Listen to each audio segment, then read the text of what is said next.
23장 1절에서 3절까지 거짓 증거하지 말라 이런 말씀들을 말씀하고 있습니다. 그래서 악인과 연합하여 위증하거나 거짓된 풍설을 퍼뜨리지 말고 또 거짓 증인되지 말며 다수를 따라 악을 행하지 말고 송사의 다수를 따라 부당한 증언을 말고 가난한 자의 송사라고 해서 편벽되이 두둔하지 말라.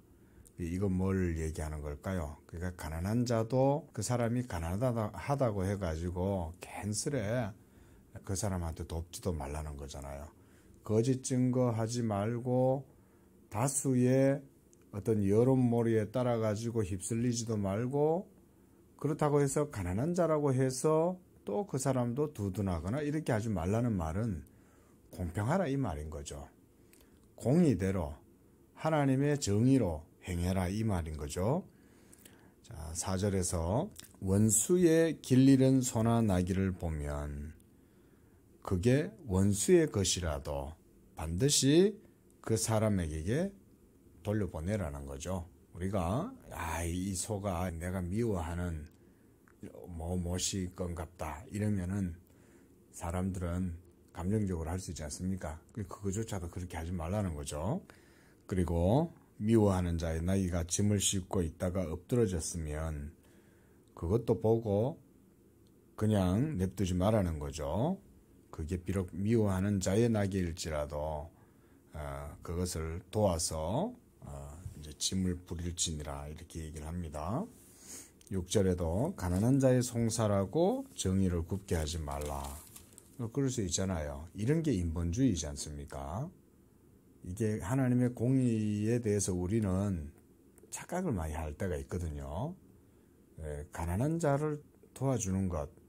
그런데 그게 하나님의 공의에는 어긋나요. 그러면 우리는 하나님의 공의보다 가난한 자를 돕는 것에 더 가치의 무기 중심을 거기다 두죠. 그런 게 인본주의지 않습니까?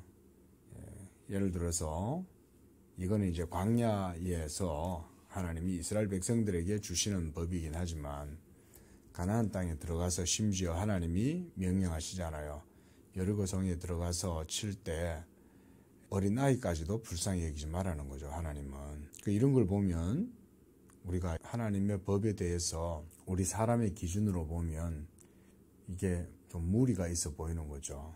아니 어떻게 아이들까지 그렇게 죄 없는 아이들까지 하나님이 그렇게 하라고 그러시냐라고 이렇게 본단 말이죠. 그렇게 보면 우리가 성경 전체도 다 그렇게 볼 수 있습니다. 사실은. 왜냐하면 노아의 홍수 때 어린아이들 없었겠어요? 노아의 홍수 때도 어린아이들이 있는 거예요. 그리고 마지막 날 온 세상이 이루어지게 될 예수 그리스도의 심판의 때도 어린아이들이 없겠어요? 그날에도 어린아이들이 있는 거죠. 이런 걸 볼 때 우리의 가치나 우리의 의의 개념하고 성경에서 하나님이 우리에게 명하시는 바 의의 개념하고 이런 걸 보면 다르다는 걸 알 수가 있는 거죠. 그래서 이런 것들이 분명하게 우리가 서 있지 않으면 우리가 실생활에서도 가난한 자라고 우리가 하나 더 줄 수 있는 거죠. 그러나 하나님의 공의는 그걸 보여주는 거죠. 그렇게 하면 안 된다는 거죠. 벌써 이 성경에서 말하는 법하고 세상에서 시행되는 그런 법하고 성격이 많이 다른 거죠. 자, 7절에 나는 악인을 의롭다 하지 아니하겠노라. 그래서 무죄한 자와 의로운 자를 죽이지 말라. 또 뇌물을 받지 말라. 또 9절에 이방 나그네를 압제하지 말라. 너희가 애굽 땅에서 나그네 되었은즉 나그네의 사정을 너희도 알지 않느냐. 이 말은 우리가 그대로 신약으로도 적용을 한다면 내가 너희를 사랑한 것 같이 너희도 서로 사랑하고 내가 너희를 용서한 것 같이 너희도 서로 용서하라 그랬잖아요. 똑같은 말씀이죠. 그리고 어제도 봤다시피 예수님의 십자가의 죽으심은 바로 하나님 앞에 서 있는 그 율법 앞에 서 있는 우리 죄인들을 위한 모든 의를 이루는 그것이 바로 십자가고, 그리스도의 속죄, 배상, 물음, 보상, 이런 말을 어제 드렸습니다. 그렇죠? 그게 전부 다 복음의 성격을 보여주는 거죠. 하나님이 이처럼 복음의 성격을 보여주시려고 율법을 더욱더 분명하게 얘기한다, 이렇게도 말할 수 있습니다. 우리가 율법을 그래서 바르게 배워야 되는 게 그런 의미가 있습니다. 왜냐하면 율법을 바르게 배우고 그 의미를 명확하게 이해하면 이해할수록 십자가가 분명하게 드러나기 때문에 그런 거예요. 우리가 예수님의 십자가로 죄사함을 받고 구원을 받는 거라면 그 예수 십자가의 진리가 분명하게 드러나야 될 거 아니에요. 그게 또한 성경의 강조일 거 아닙니까? 그렇다면 율법에 대해서도 분명하게 하나님이 우리에게 가르쳐 주시는 거죠. 하지만 또한 율법 때문에 구원받는 건 아니라 그랬어요. 그렇죠? 왜냐하면 율법의 행위로는 구원을 못 받으니까 율법 때문에 구원받는 건 아닌 거예요. 다만 율법은 우리에게 하나님의 의의 기준을 보여주는 거죠. 그래서 절대로 우리는 율법의 행위로는 구원받을 수 없다는 걸 분명하게 율법이 보여줌으로써 오직 하나님의 은혜, 율법이 증거하는 바, 율법의 중보자, 율법의 실체, 바로 예수 그리스도의 대리적인 속죄, 물음, 만족, 이것을 통해서만 구원받을 수 있다는 걸 깨닫게 하는 게 또한 율법인 거죠. 그런 걸 배우라 이건 거예요. 구약의 이스라엘 백성들을 하나님이 율법 아래에서 살아가게 하고 그 하나님의 언약의 역사, 율법 아래에서의 역사 속에서 그들이 살아계신 하나님을 만나고 체험하고 배우게 하신 것은 모두가 뭐겠습니까? 예수 그리스도의 이 복음의 은혜를 배우게 하신 거죠.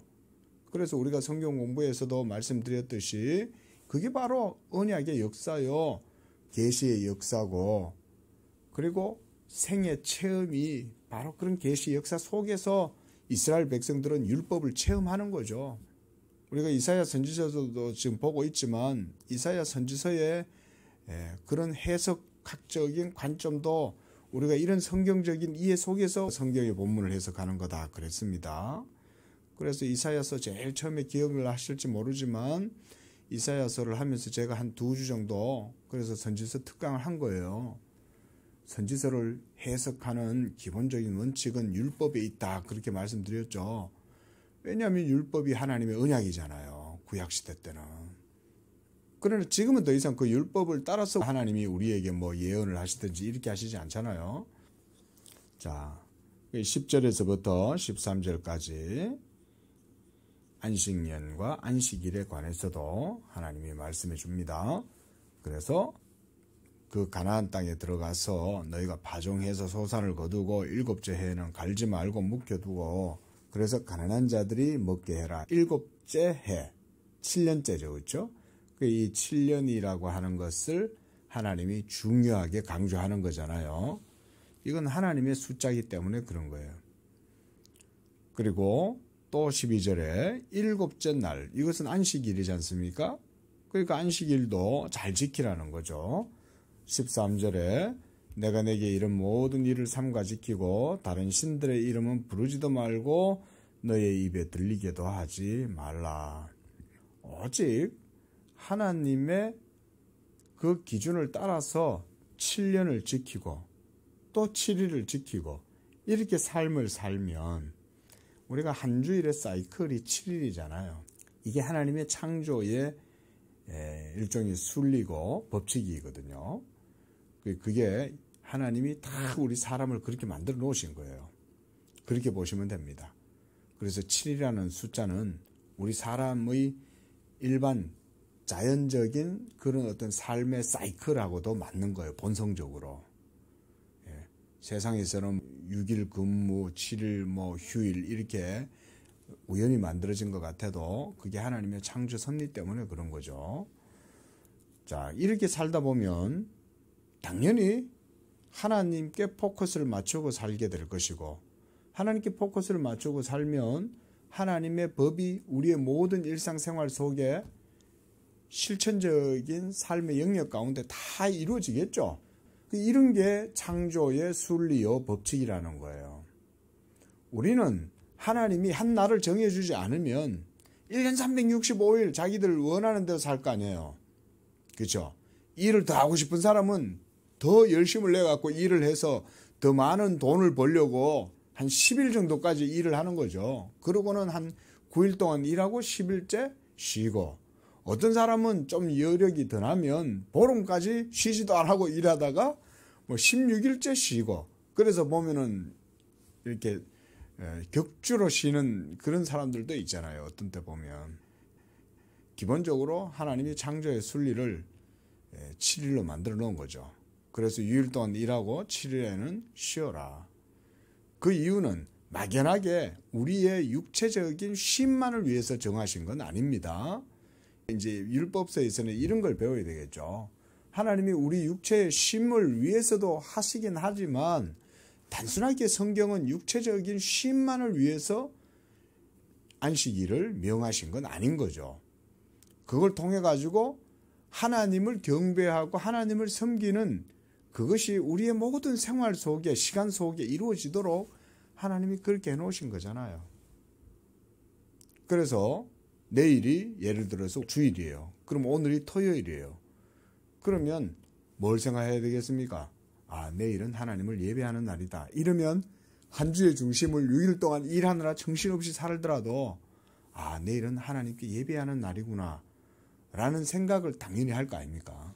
그리고 준비를 할 것이고, 그래서 마음을 하나님 앞에 가다듬을 것이고, 그래서 자기의 삶의 중심을 수익에, 어떤 이득에, 그런 것에 포커스를 맞추는 게 아니라 하나님께 포커스를 맞추게 되는 거죠.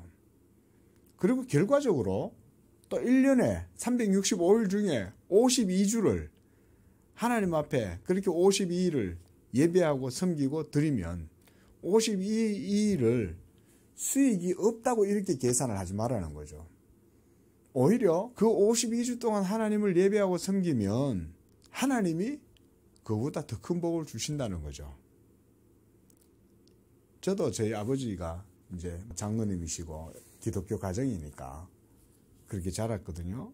그 어릴 적에 이런 것에 대해서 좀 의문점이 있었어요. 저도. 야, 딴 사람은 365일 동안 일을 하지 않냐. 나머지 52일 동안 예수 믿는 사람들은 보면 교회 갔다 와가지고 일하러도 안 가요. 그 집에서 그냥 잠자고, 예? 교회 가고, 교회에서 그냥 앉아서 성도들 하고 놀다가 오고, 뭐 이러다가 또 한 주 삶을 시작하거든요. 그 어린 제 눈에 봐도, 야, 저 집은 아침에 되면 우리 옆집에 있는 막 그 집은 막 사람들 얼굴이 새까맣게 타잖아요. 농부들이. 그러니까 밀짚 모자 쓰고, 이제 일복 입고, 경기를 뒤에다가 약통을 싣고 이러곤 들에 나가거든요. 근데 결과적으로 누가 복을 받고 누가 잘 사냐. 하나님을 믿고 경외한 사람들, 1년에 52일 동안은 일 안 했던 사람들, 이런 사람들이 오히려 그 자손들이나 모든 행사들이 보면 선하게 이루어지는 거죠. 하나님이 복을 주나 안 주나 되어 보아라. 하나님이 이렇게 말씀하시는 것은 이유가 있는 거죠. 돼 봐라. 그러면 네가 돼를 가지고 측정해 보라는 거죠. 자, 이런 의미가 있습니다. 율법이.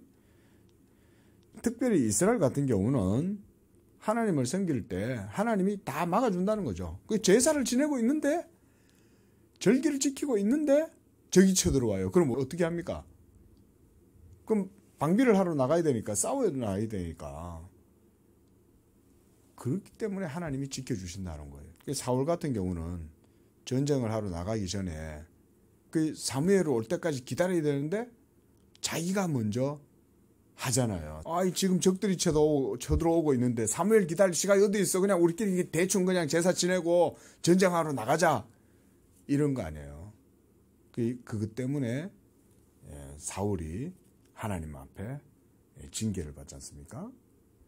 그런 것들을 보여주는 거죠. 이런 게 바로 이스라엘의 삶의 법칙이고, 그게 바로 하나님이 언약의 법을 그들에게 주셨다. 이런 걸로 알 수가 있습니다. 그래서 17절에 네 모든 남자는 매년 3번씩 여호와께 보일지니라. 이 바로 하나님께 대한 절기를 지키라는 겁니다. 그리고 20절에서 32절까지에서는 하나님께서 내 사자를 너희 앞에 보내어 길에서 너를 보호하고 내가 예비한 곳에 이르게 할 것이니 너희는 삼가 그의 목소리를 청종하고 그를 노엽게 하지 말라. 내 이름이 그에게 있음이니라. 네가 그의 목소리를 잘 청종하고 내 모든 말대로 행하면 내가 네 원수에게 원수가 되고 내 대적에게 대적이 될지니라. 이 말은 이제 바로 너희가 내 법을 지키고 언약을 지키면 내가 너희와 함께 있어서 너희 대적의 대적이 내가 될 것이다, 이 말인 거잖아요. 너희들의 원수는 나의 원수가 되고 그래서 내가 그들을 칠 것이고 싸울 것이다, 이 말인 거죠. 이게 바로 하나님의 언약의 법 아닙니까? 이걸 우리 예수 믿는 믿음에도 그대로 적용해도 전 된다고 봅니다. 예수 믿는 우리 성도들의 삶도 이와 같이 하나님의 약속과 보증이 있는 거예요.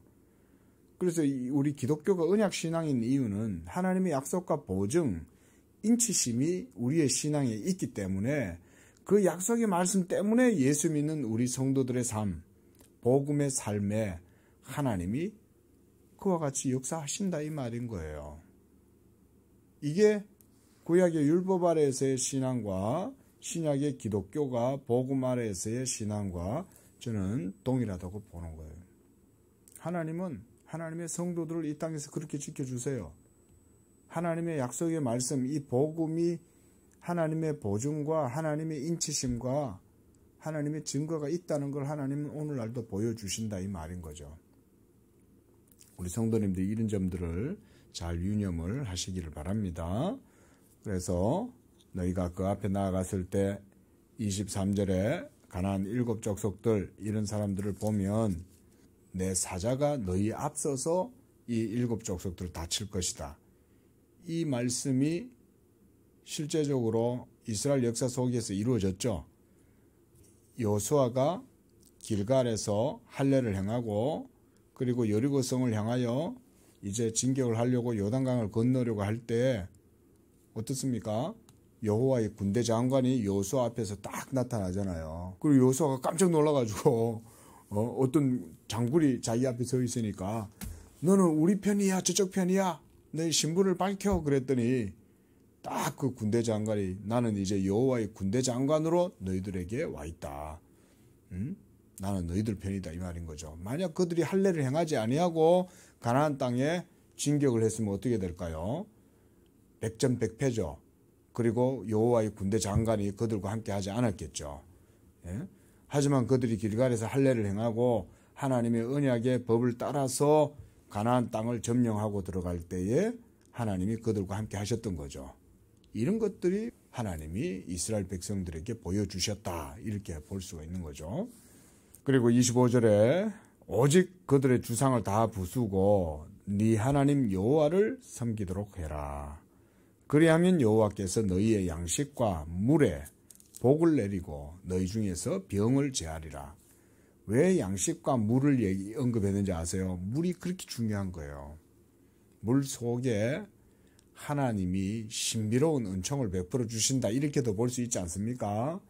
이게 약간 좀 신비주의처럼 들리실지는 모르겠지만 물이 얼마나 중요합니까? 요즘도 뭐 보면 육각수 뭐 이런 거 있대요. 그렇죠?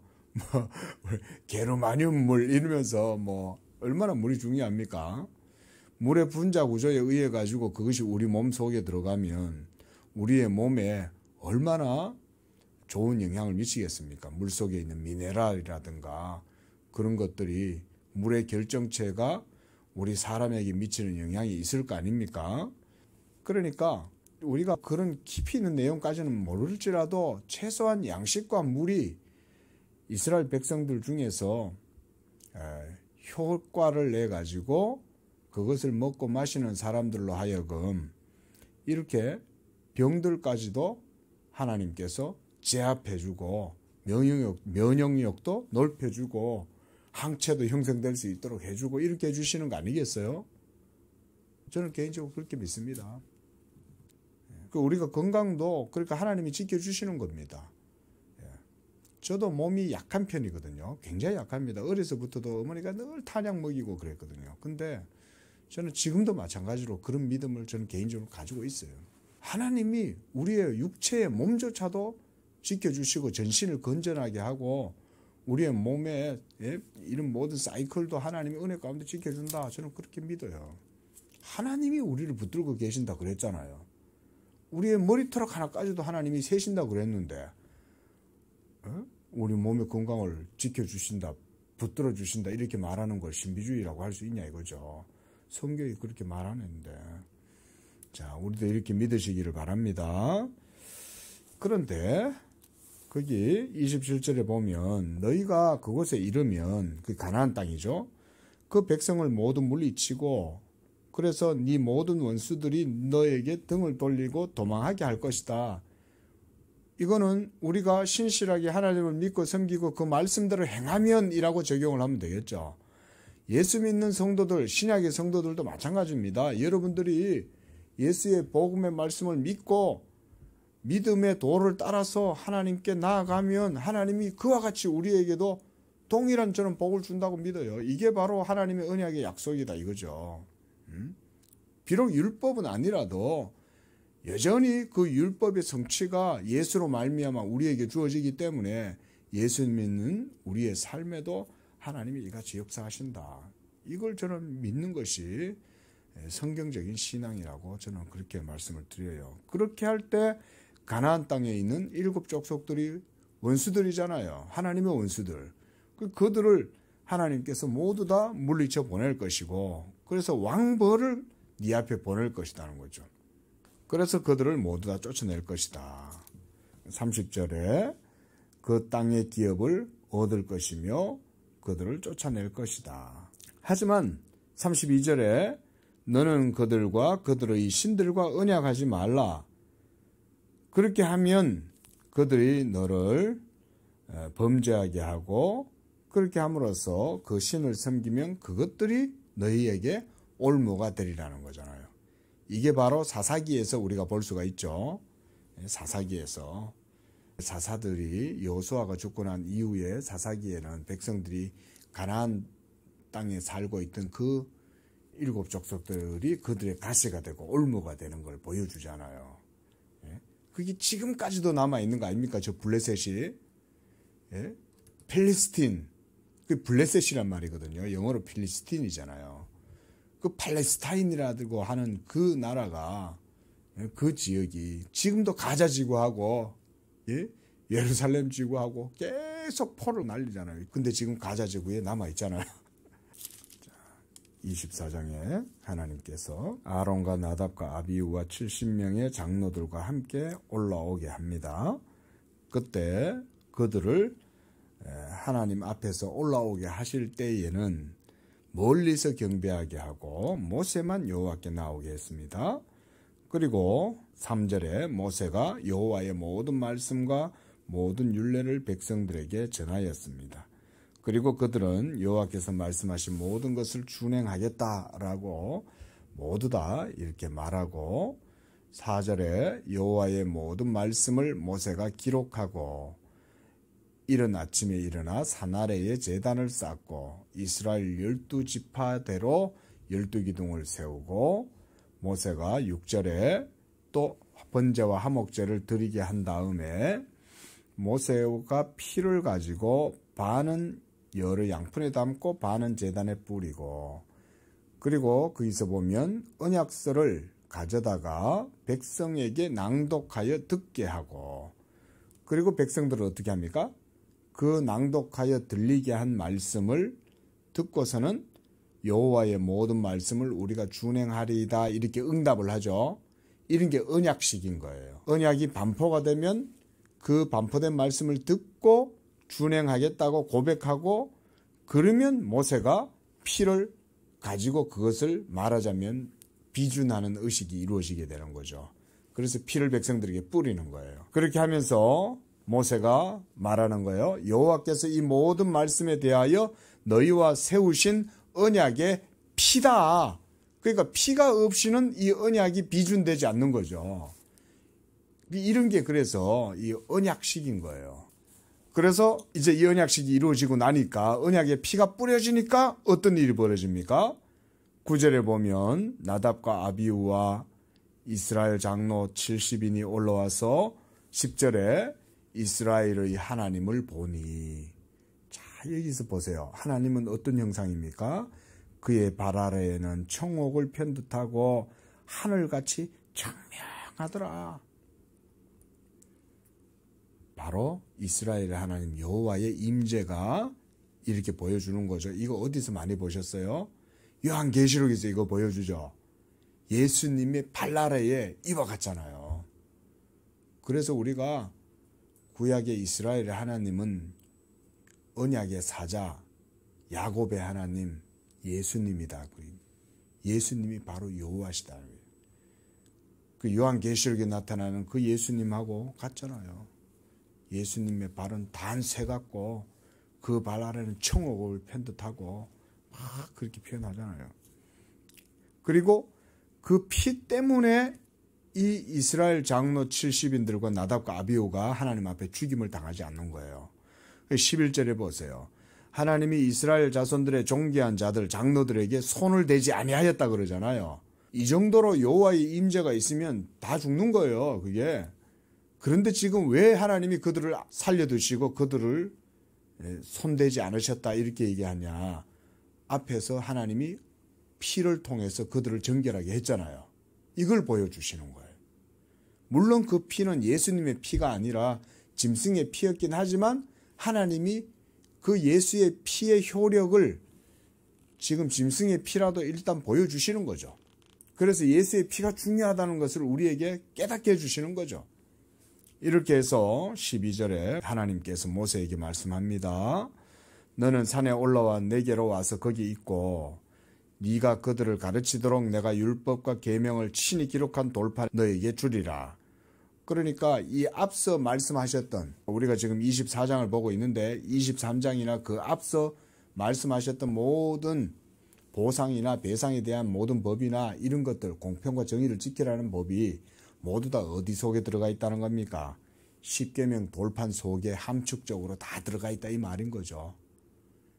그 미리 얘기를 해놓으신 다음에 그걸 전부 다 요약해가지고 압축판으로 딱 십계명 속에 다 넣어놓으신 거죠. 그렇게도 우리가 해석을 할 수가 있겠습니다.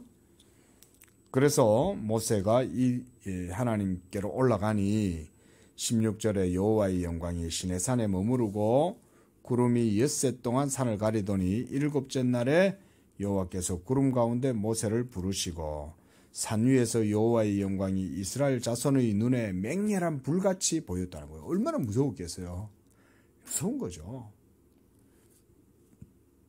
여호와 신의 실체가 시공간 역사 속에 모세와 함께 시내산 위에 이렇게 임해가지고 있으면 산이 막 이글이글 불타는 거죠. 그래서 맹렬한 온기 가마같이 되었다 그랬잖아요. 그 산에 실제로 불이 난 거죠. 얼마나 뜨거웠겠어요. 그 여호와의 임재 앞에. 감당하면 안 되는 거죠. 물질 세계가. 실제로 임하시면 그렇게 되는 겁니다. 그러니까 지금도 우리가 마찬가지 아닐까요? 예수님이 이 세상에 오시면 그 혁혁한 위세다. 우리가 이렇게 표현할 수 있지 않겠습니까? 그러면 예수님의 그 실제적인 임재가 온 우주 가운데 이루어지게 되면 그 앞에서 모든 불의한 것들, 죄는 다 타겠죠. 그래서 사도 바울도 하나님이 마지막 날 심판할 때 그 불의 공력이 나타나면 그 불의 공력 앞에서 모든 게 다 탄다 그러잖아요. 나무도 타고 지풀도 타고 잡초도 타고 다 타겠지만 그러나 금과 은은 남겠죠. 그게 마지막 날 심판 때 예수에 대한 우리의 믿음이 우리를 지켜주는 거죠. 그래서 그 불 앞에서 우리가 타지 않고 남아나는 거죠. 그게 하나님의 심판을 그와 같이 성경적 묘사를 하는데 이러한 여호와의 임재가 그와 같이 불타는 거예요. 자, 25장에서 여기서는 여러 가지 내용들이 있겠지만 이런 것들을 앞으로도 계속 보게 되니까 따로 말씀 안 드리고요. 여기서는 강조해야 될 게 8절에 보십시오. 내가 그들 중에 거할 성소를 그들이 나를 위하여 짓되 하나님이 친히 성소를 우리 가운데 짓게 하시잖아요. 우리 안에 거하시려고. 이게 임마누엘로 성취가 되었죠. 이런 게 중요한 거죠. 그 다음 9절에 물은 내가 너에게 보여주는 모양대로 장막을 짓고 기구들도 그 모양을 따라 지어라 이거죠. 아무렇게나 지으면 안 돼요. 하나님이 보여준 모양대로 해야 되는 거예요. 하나님이 뭘 이걸 보여줄까요? 우리가 이거 이제 철학에서는 미메시스다, 복사다 이런 표현 쓰거든요. 그 실체가 있고 그 실체에 대한 복사로 미메시스, 그게 드러나게 된 현상계다 이런 말이 이제 플라톤에게서 나오는 얘기인데, 우리가 말하자면 진짜 실체가 예수 그리스도 복음이잖아요. 그 복음의 실체를 율법으로 보여줄 때는 율법은 모형이잖아요. 복사본이잖아요. 실체가 아니잖아요.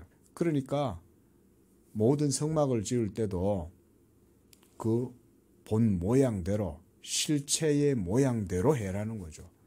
그걸 하나님이 보여주시는 거죠. 자, 그리고 22절에 속죄소에 대해서도 말하면서 내가 거기서 너와 만나고 그 위에서 내가 모든 명령을 이스라엘에게 주리라. 그 이스라엘 백성들은 어디를 가든지 항상 이 여호와의 언약궤를 항상 가지고 다니는 거죠. 그리고 그 위에서 하나님이 이스라엘 백성에게 모든 말을 해주죠. 자, 여기까지 한번 보겠습니다. 그래서 요약을 하자면 앞으로도 계속 보겠지만 이스라엘의 모든 역사의 중심에는 결국은 성막이 있죠.